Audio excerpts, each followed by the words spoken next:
A bombshell new lawsuit that involves Sean Diddy Combs, but isn't against the disgraced music mogul. As Diddy is listening to closing arguments in his sex trafficking and racketeering trial in federal court in New York, his son, Justin, has been hit with a lawsuit by a woman who claims that he lured her to Los Angeles to be raped by multiple men, including his dad, Sean Diddy Combs. Everything around Diddy just keeps spiraling out of control, but this time, it's not just about him. Because what's coming out right now involves his own son, and the details are disturbing. People who thought this was just another story about a fallen music mogul are realizing that this might go way deeper than anyone expected. How about the timing of this new lawsuit involving the son of Sean Diddy Combs? It was just in the hours after the government on Thursday finished their closing arguments in the case against the disgraced music mogul that we learned about this new lawsuit against Sean Combs' son, Justin. Justin is one of Diddy's 7 kids. Here he is with his dad's arm around his shoulder. Justin has been in court supporting his dad, just as his siblings have been over the past 7 weeks of testimony. Now, listen, whatever your feelings are on Sean Combs and whether you think he's guilty of the charges that could put him in federal prison for the rest of his life, you just have to think how difficult it must be to hear about all the sexual exploits of their father. But if you believe the allegations I'm about to tell you in this new lawsuit brought against Justin Combs, Justin apparently was very aware of his dad's lifestyle.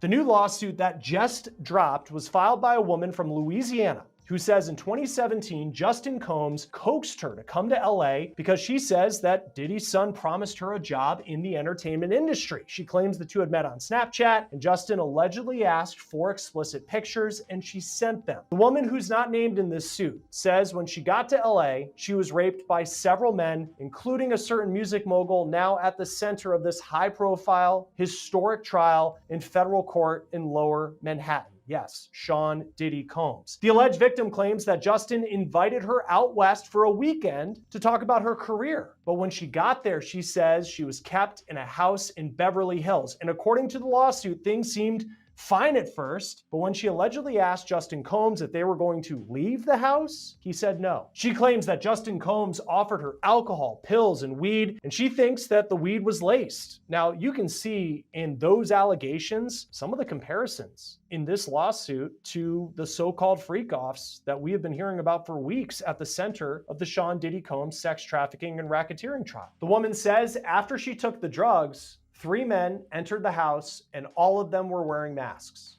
Now, it's unclear what kind of masks the men were wearing, but when I read that part, I thought about the testimony of Sheree Hayes in the Sean Diddy Combs trial, the escort known as the Punisher. He testified that during a freak-off, Sean Combs allegedly wore a face covering that he likened to a Muslim hijab. In the lawsuit against Justin Combs, the alleged victim says that she knew that one of the men was Diddy just because of his mannerisms, but how about this? She also knew it was Diddy because she says that Justin, as his dad, entered the home to allegedly rape a woman that he brought to LA, called Diddy, quote, Pops. Now, we see on Justin's social media that Pops is the phrase that he often uses for his dad. In this lawsuit, the alleged victim claims that she was led to a bedroom where she was allegedly told, quote, you better let this happen or else. Then she says that each man took a turn raping her, calling it a, quote, brutal gang rape. After that, she was taken to an airport on Monday and flown home. Not only is Diddy facing the possibility of spending the rest of his life in prison if convicted of all the charges in his sex trafficking and racketeering trial, there have been nearly 80 lawsuits filed against him in civil court. Many are still active. Several of the lawsuits accuse Diddy of sexual abuse and are filed by people who are not giving their names, just like in this lawsuit that we're talking about. This also isn't the first lawsuit that Justin Combs has recently faced. Justin was named in a suit brought by music producer Rodney Jones, who goes by Little Rod. Rod claims that Diddy coerced him into sexual acts, and you can see the suit also names Justin Combs and accused Justin of covering up a shooting in 2022 at Little Rod's studio in LA. The new allegations that just surfaced have sent shockwaves through the entire industry, and if what's being whispered behind the scenes turns out to be true, this could be the most damaging chapter in Diddy's story yet. According to insiders close to the situation, new information is surfacing from within the ongoing federal investigations tied to Diddy's alleged criminal network. But this time, the trail doesn't stop with him, it extends directly to his son. Sources are saying that documents, messages, and testimony are revealing links between father and son that suggest the two may have been far more connected in Diddy's operations than anyone realized. And that's where the story takes a shocking twist. And that's what's changing everything. For years, Diddy has built his reputation on power, fame, and influence. He's the guy who always seemed untouchable. But now, his whole image is collapsing. And what's making it worse is that this time, it's not just him taking the hit. His own son's name is being pulled into the storm, and people close to them are terrified of what might come next. With his dad. In May, a judge did dismiss Justin from Little Rod's lawsuit, so he is no longer facing those allegations. As for the lawsuit filed in the hours before his dad's attorneys were to make closing arguments, E! News reports that Diddy's attorneys have denied the allegations, but it's unclear what Justin's response is at the time of this recording. Joining us now is criminal defense attorney Will Corman. Always great to have you on Law and Crime. Thanks for being with us. What stands out to you in this lawsuit that Sean Combs is named, but also his son Justin? Well, it's interesting. I think the connection to Sean Combs is pretty tenuous. You know, we've gone through this all. It almost seems the one connection to Sean Combs they actually put on him is the allegation that Justin called one of the masked men Pops during the course of the assault or just before the assault. That's it. The other connection, obviously, is that Sean Combs is Justin Combs' dad. So I think it's a bit of a stretch. Again, we're just receiving these documents now. We're just going through this lawsuit now. Perhaps there's more out there, but it really doesn't seem that way. And of course, people who are victims of sexual violence, you want them to get their justice. We have seen dozens of lawsuits filed against Justin's dad in the wake of when he was indicted for the trial that he's on right now. How do you go through these lawsuits and understand who's telling the truth and who actually has a case that could be heard in court? Someone like Cassie Ventura, when you see that video from 2016, or you do look at some of these Jane Doe lawsuits and you wonder how many of them are true. Look, as a criminal defense attorney, it's my job to be cynical, and it's my job to, review everything with a pretty jaundiced eye. So the question really becomes are there corroborating facts and circumstances from Jump Street that make sense? So for example, if this lawsuit is alleging that something happened in LA during a specific period of time, do we know that Sean Combs was there? Do we actually know that he was present in LA? These things aren't difficult to find out, but it's those baby steps to trying to build the foundation of a lawsuit to see what's realistic that really matter in a case like this. And as you so correctly said, we want victims of domestic violence, of sexual violence, and so on and so forth to actually be compensated accordingly. Unfortunately, when we have circumstances where we have somebody famous who's been charged with crimes, we have somebody famous who's been sued, there can be instances where other folks jump on the bandwagon. And I'm not suggesting that's what's happening here, but it is something that everyone needs to look at skeptically. Right, absolutely. If you were to bring a lawsuit against someone like Justin Combs, or any of these, and even the cases involving his dad, and you're bringing a civil suit, what facts do you need to have? I mean, certainly if you have a victim who says that this happened and they're ready to, they're able to provide some corroborating evidence that something happened, what do you actually need to be able to go to the courthouse and say, I'm filing a lawsuit against this person? I think that you need to have somebody who's willing to state under oath that this is what happened to me, that this is what I'm alleging, these are my damages, this is how it's impacted me. And as an attorney, again, I would want to make sure, especially in a lawsuit like this, where it involves a high-profile person, but quite frankly, in any lawsuit, that there is some corroborating information out there so that my lawsuit isn't tossed out of court pretty quickly. And reading through this complaint, it mentions several other lawsuits. You have the lawsuit from Rodney Jones, who's known as Little Rod, and Sean Combs is facing that lawsuit, and his son was named in it, but has since been dropped. Sources close to the investigation say that the new case centers around a series of incidents that tie directly back to Diddy's private world, the one that's always been hidden behind luxury and secrecy. For the longest time, everyone knew there were rumors, but they were just that, rumors. No one wanted to touch them. But now, actual witnesses are coming forward, people who claim they saw what was really happening, and their stories are painting a picture that's dark, disturbing, and impossible to ignore. Apparently, the new evidence doesn't just implicate Diddy, it suggests that his son may have been involved in helping manage or cover up certain situations, something that could make this case explode in ways no one could have predicted. If those details hold up in court, Diddy's entire family legacy could be destroyed overnight.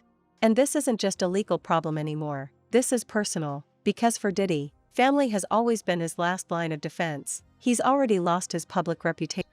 What do you make about it having all these other different cases and elements brought in? What is the attorney here trying to prove?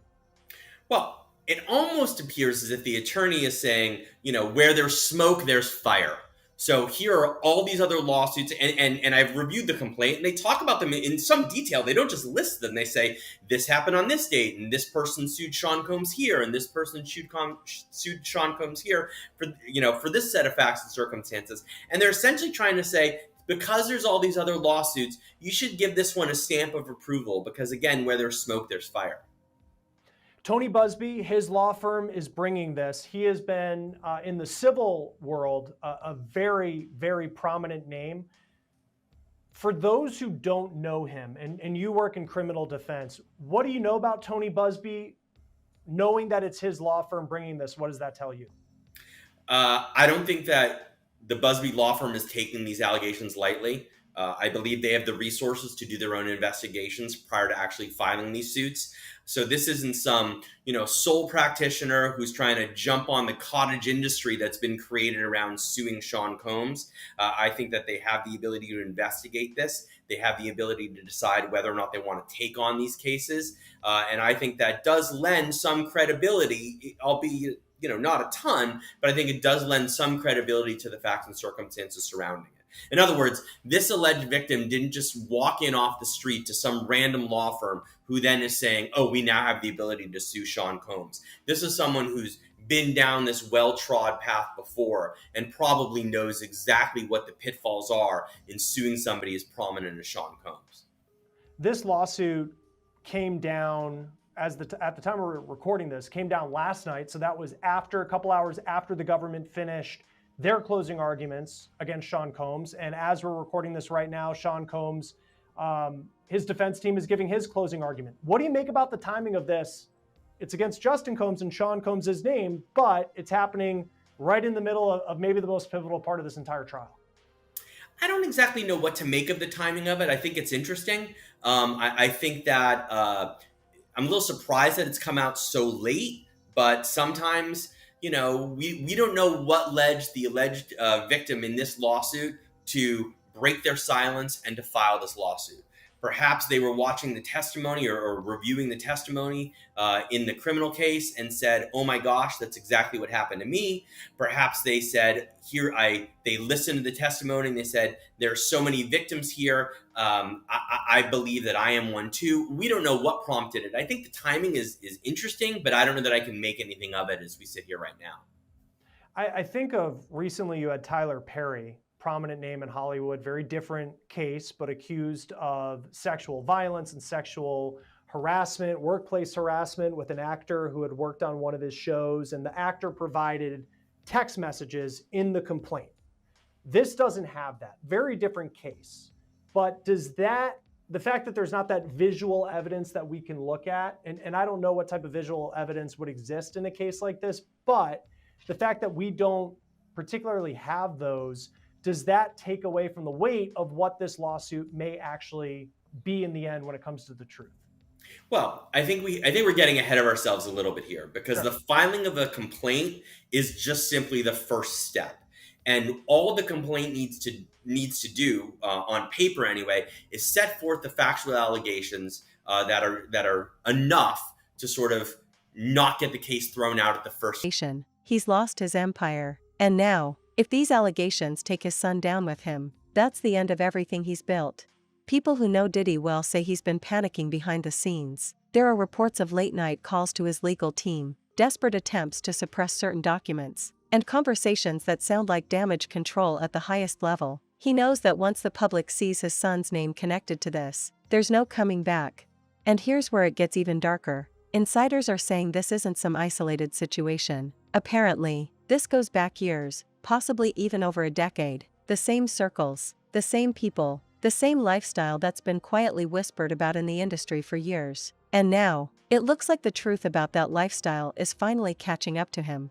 The craziest part? People are saying Diddy's son might have been around for all of it. Some sources claim he was there during events that are now being re-examined by investigators. Others say he might have been pressured by his father. Whenever you are a plaintiff in a civil case, you obviously want to go after someone with the ability to pay. That's what we call a deep pocket. So even though Diddy might not have personally participated in this alleged incident, you really want to wrap him in as a co-defendant, because obviously his ability to pay any judgment is going to be very different than Christian or Justin or any of the other of the 7 children. Do you think that Grace O'Marquez, the plaintiff in this yacht criminal or civil lawsuit rather, do you think that the feds would reach out to her and ask her about her experience perhaps? I do, and this is why. Apparently, and obviously I haven't heard them, she has recordings of this incident, audio recordings, and we know how powerful video evidence is. We've talked about it with Cassie Ventura and how that really maybe even shift the direction of this case entirely, because of course Combs denied everything until CNN got a hold of that video in May. And we're talking about a lawsuit that was filed in April, I believe, and again, don't know if it's true, but the allegations are that much of this was recorded and there's audio recordings. And if so, and she's saying no, and Christian is moving forward anyway, then you have attempted sexual assault. Talking about audio and video recordings, that's what's huge in this case. I mean, we heard a lot about it from Cassie and her lawsuit, then of course Lil Rod, and now confirmed in the federal indictment that the feds are saying, yep, we've got some, and that's what led to this indictment and his charges. But what's interesting is that in Lil Rod's lawsuit, he actually has photos, like screenshots of a recording of Justin Combs, and he says it's allegedly with a sex worker. Do you think that part is incriminating too, that the feds may be looking at that recording? I do. And during Combs' initial appearance before the new judge, Subramanian, there was some discussion of this, and Christian and Justin were in court as well, supporting their father. But the feds were talking about the 96 different electronic devices they seized and the terabytes and terabytes of data. Now, some of it might not be relevant, but some of it may be very much on point, because going back to Cassie's original allegation, Combs reportedly recorded many of these sex acts. It might have been for his sexual pleasure. It might have been to maintain control over their participants. But whether it's a voluntary recording, whether it's a hotel security camera, whether it's something that Lil Rod, took in a still video or a recording, or whether it's something that a civil plaintiff, a victim of sexual assault, I try not to name them, even though she did out herself in the complaint, took without the knowledge of Christian or others. It's all very, very powerful, because oftentimes when you're dealing with sexual assault and sexual abuse, these are things that happen behind closed doors, right? Could be at a home, could be at a hotel. In this case, could be on a yacht. And usually there aren't a whole lot of witnesses to it. So you will have a he said, she said type situation in many, many cases. Well, a recording can really change that narrative, because again, it can really corroborate the story of one side or the other. In regards to Justin specifically and these alleged recordings, audio, all of that, so that's in relation to Lil Rod's lawsuit. He's actually a co-defendant listed quite a few times throughout this. And in addition to him sitting next to this alleged prostitute, we have that photo. There's also allegations that he actually partook in these freak-offs and potentially drugged women. This is something Lil Rod is saying. How would the feds go about proving something like that? I know that's the pattern we've seen across a lot of these civil suits, that women allege Diddy, for instance, drugged them. But now Lil Rod's also pointing the finger at Justin Combs, saying he drugged some of these women. How would the feds then go to look further into that? Yeah, Lil Rod's lawsuit is interesting in that there are many defendants. We talked about Christina Horam, right? Some of the allegations that came out. There to stay silent, to protect the family, to never speak about what he saw. If that's true, it's a nightmare scenario. Because that means Diddy didn't just destroy his own life, he pulled his own son into the fire with him. And right now, that fire is spreading. Because what's being alleged right now is that Diddy's son might not have just been a bystander. People familiar with the situation are claiming that he could have been actively involved in key moments that investigators are now re-examining, moments that could hold the key to understanding the full scale of what's really been going on behind the scenes. It's the kind of revelation that doesn't just threaten Diddy's reputation, it threatens his entire legacy. For years, Diddy presented himself as the ultimate power player, the mogul who had everything under control. But insiders have been saying for a long time that behind the scenes, there was another story, a story of manipulation, secrets, and people being pulled into a world they didn't fully understand. And now, with his son's name suddenly appearing in documents connected to these investigations, that story is coming to life in real time. Little Rod's lawsuit was Christina, of course, being Combs' right-hand woman. She allegedly had the fanny pack with the drugs that were provided to the sex workers. There are the allegations directly against Justin as well. So whenever you're proving something like this, obviously, you're going to rely on the testimony of witnesses. It could be independent witness, because the sex workers, even though they're participants in a sex act, they won't necessarily be charged, or I don't think they're going to be defendants in the lawsuit if the allegation is that they were forced to perform these sex acts and it wasn't just a commercial transaction. So you can rely on that testimony. Obviously, Lil Rod himself, but he's a plaintiff, so his testimony may be biased, may be true, but it's certainly something that you would want more of if you are a prosecutor. And then you look to video and you look to other types of evidence, maybe text messages, something that corroborates what Lil Rod has said. And of course, if you have someone like Horam who flips, that would be very, very helpful for prosecutors, because we know that former employees, they usually have a lot of information and they can be leveraged in a criminal case or even a civil one to cooperate to save themselves. I want to talk more about that, the flipping of all of this, because right now Diddy is the only one who has been charged federally in relation to this scheme, this alleged scheme. But as you pointed out, there are other people who have been identified as participants in all this. Christina Coram obviously is the main one, along with the Combs enterprise or empire, whatever you want to call it. She has not yet been charged, but I'm pretty sure, as you've told me in the past, probably this interview and many others, the feds are going to be talking to Christina Coram, and it would be in her best interest likely to cooperate with them. But what about Justin and Christian? I mean, they're so close to Diddy. They're his sons, and they have accusations against them. They could, as you said, face these charges in the future. What do you think? Do you think that they would flip? I think it's a lot less likely that Justin and Christian would flip. I've seen children testify against their parents. We've seen it on Law and Crime many times, and obviously it makes for great drama and courtroom theatrics. But I think in a case like this, it's going to be less likely. They really owe everything to their father, right? He's obviously someone with significant financial means. He's someone that's going to pay for their lawyers and protect them. I think it would be pretty surprising to see a flip like that. Of course, anything's possible, but I think it's less likely, given that there are people that really don't have that familial tie. They don't have their legacy. They don't have potentially hundreds of millions of dollars to lose if they end up turning sideways on their parents. So it's obviously a possibility. I think it's highly unlikely, especially what we saw during that first hearing. The children all being in court, directly supporting Combs, him waving and blowing kisses to them. I think a flip is unlikely with respect to Justin and Christian. Yeah, what do you make of that? Obviously, they're supporting their father, as you've discussed. They were actually in the courtroom supporting him, as you said, blowing kisses, all of that. But then there's also headlines, photos, videos of Christian Combs, who's been out partying after all this. People are obviously clamoring at any sort of Diddy news. But do these two have to kind of keep in mind that the focus is going to be on them? They are being watched, I mean, in relation to what their dad was doing, but also their allegations against them. I mean, is this something they should be keeping in mind, their public image?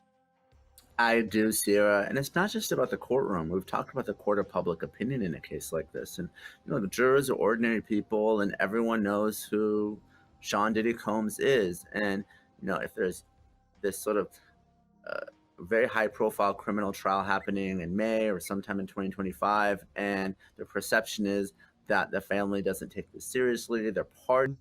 Social media is going wild with theories. Some fans think Diddy's son is about to flip on his father, to cooperate with authorities in exchange for protection. Others think he's being set up, that this is just another move to break Diddy completely. But one thing everyone agrees on is that this new development has completely changed the tone of the entire case. The energy around Diddy isn't just scandal anymore, it's fear. People who once bragged about being close to him are now deleting photos, unfollowing accounts, staying quiet, because no one wants to be associated with whatever's about to come out next. There's even talk that the feds have something bigger they're holding back, something that could connect Diddy, his son, and multiple people from his circle to a larger pattern of behavior. If that's true, we're looking at something far more serious than just lawsuits or bad press. We're talking about criminal charges that could end lives and careers permanently. And here's what's making it worse for Diddy. People are starting to talk. They're drinking, it really plays into some of the allegations that this was just a party lifestyle and these individuals thought that they were above the law. Now, again, I'm not saying that jurors don't follow the instructions in the law, and they're really supposed to decide the case solely based on the facts and evidence in the case. But we've seen it time and time again. It could be Johnny Depp, it could be Michael Jackson. Whenever you have someone who's high profile and the narrative, the public perception, the PR really machine goes in one way, it can really help shape the opinions in the courtroom as well. So we've talked about these sexual assault allegations that are against both Justin and Christian, but there's another incident that's pointed out in Lil Rod's civil suit, and this is in regards to Justin. I just want to touch on this one quick, that apparently there was a shooting at one of Diddy's recording studios years ago, and that Justin and Diddy apparently covered this up. Somebody was obviously shot and injured in this incident. There were reports on it, but not in relation to either of those two. Is this something that the feds would pursue? I mean, I know that the main part of the case is these sexual assault allegations, but could they head down that road toward attempted murder with a gunshot wound? Potentially, and I've gotten this question a lot with respect to obviously the killing of Tupac, both in 1996 and the attempted murder in 1994. And a lot of people, I'm sure, watching believe that Combs, had something to do with that. I think it's challenging because then you start going in a very different direction, a rabbit hole. You're charging something that may be more difficult to prove, involving a shooting. You don't necessarily have the victim who's there testifying. And, what I've seen from U.S. Attorney Damian Williams, and not just this case, and others as well, for instance, how he's handling the New York Mayor Eric Adams case, he is really keeping he's keeping the charges narrow. That's why we're not seeing a kitchen sink approach. And sometimes we see that from prosecutors, for instance, in the Young Thug YSL case, everyone is being charged, right? Lots of different defendants, lots of different charges going, spanning over years. I don't think that's something that we're going to see here. I can't see that this prosecutor is going to charge things that aren't very easy to prove. Because of that, then you start creating potential doubt, even though these are very serious allegations, obviously murder, attempted murder. We're talking about Tupac probably being the greatest rapper of our lifetime. I don't think this is something that we're going to see added to the charges in this case, because I think this specific prosecutor wants to keep things very narrow and very surgical. So unclear about all this, whether any charges, if and when, they could be added. But if we're talking about the defense now, switching to their side of things, I'm sure obviously they're talking to Diddy, but I'm wondering about their conversations with Christian and Justin. Do you think that the defense attorneys, their team, would be reaching out to both of them to talk and kind of bulk up Diddy's side of the case? Sure. I'm sure that anyone who's a witness, whether it's a family member or someone else who was there, really needs a lawyer, because they may get subpoenaed. They may have to testify at trial or before the grand jury. Now, of course, everyone has the right to remain silent, and they can invoke if there's any criminal liability. But ultimately, everyone's going to need their own lawyers because there's a potential conflict. Obviously, Combs and Christian, they have financial means. They're going to have their own lawyers. But I mean, no question, whether it's a family member, whether it's a celebrity, whether it's someone who was a witness, just happened to be there, there's the possibility that they're contacted by law enforcement, HSI, and other federal agents. So they should have a lawyer, and they need to make a decision whether they're going to remain silent, cooperate, or do something else.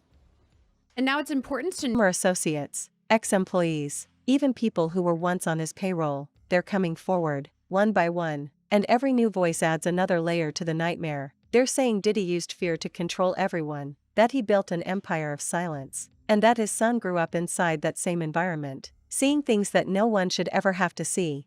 Now, with these new allegations out, people are asking how much his son knew, and how long he's been protecting his father's image. Some of the reports coming out suggest Diddy might have used his own family to shield himself from scrutiny, pushing them into roles they never should have been in. And that's what makes this so disturbing, because this isn't just about fame or fortune anymore, it's about power, control, and the kind of darkness that doesn't stay hidden forever. You can feel the shift in the air, Every new headline hits harder. Every leak, every rumor, every detail that escapes from behind the scenes, it's like another piece of the puzzle is falling into place. And the picture that's forming is one that the world isn't ready to see.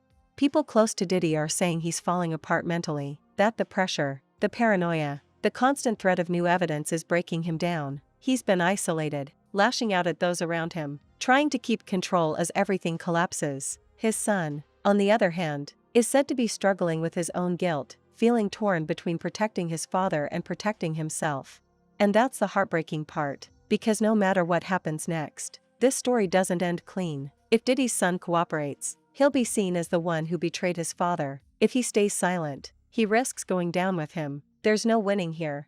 The court of public opinion has already decided Diddy's empire is done. The music, the fame, the legacy, it all means nothing now. The world's watching as the man who once had it all tries to hold on to the last thing he has left, his family, but even that's slipping through his fingers.